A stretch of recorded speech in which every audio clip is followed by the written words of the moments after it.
But right now, we're going to pick it up right here when the Romans take over Judea. Bill, take it away.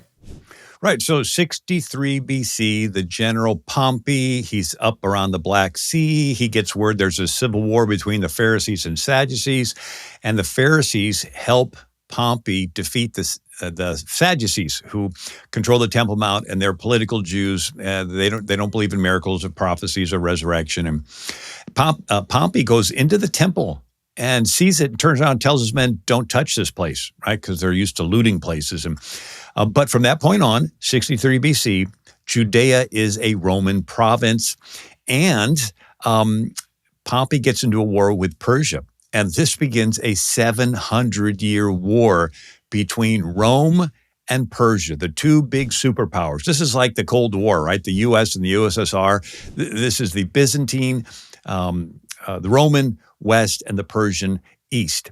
Now, Jesus has his ministry. He's crucified, dies, rises from the dead. Holy Spirit's poured out. The church grows. And so finally you have a Christian Roman Empire, 313 AD with Constantine, but they're still at war with Persia.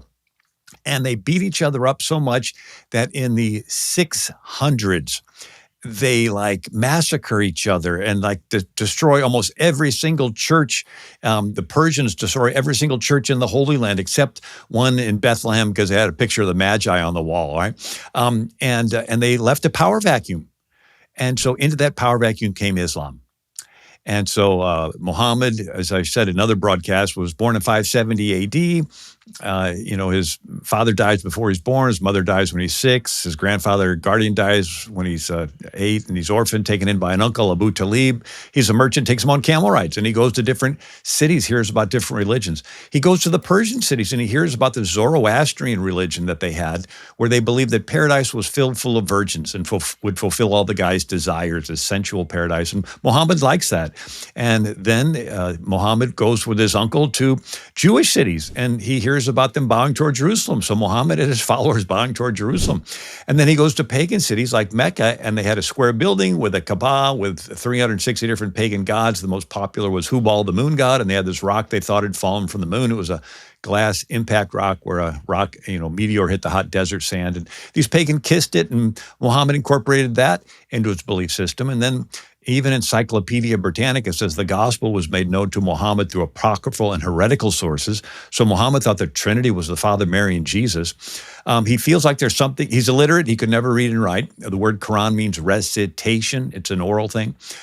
Muhammad goes into Mecca, 610 AD. And few are excited about his new faith. And so he gets confrontational. They chase him out of town. 622 AD, he goes north to Medina. The Jews control the city. They let him in as the first ever Muslim immigrant. He goes into the minority neighborhoods, organizes a following, gets involved in politics, and pressures the Jews into a treaty. When Muhammad's followers in Mecca get confrontational, he does this victimhood thing. We're the victim, so it's okay to attack them. And so Muhammad allows his followers to attack the caravans, and he fights in 66 battles and raids, killing 3,000 people, and he gets verses from his Allah that he gets a fifth of the booty. He goes back into the city of Medina, gets offended at the Jews, confiscates their property, chops off their heads. So within 5 years of Muhammad coming into the Jewish city as an immigrant, there's not a Jew left. So a couple of weeks ago, Mandami said, "Oh, my faith began with Muhammad being an immigrant into Medina." He didn't finish the sentence because within 5 years of him coming in there wasn't a Jew left in the city of Medina. They were chased out, killed, or enslaved.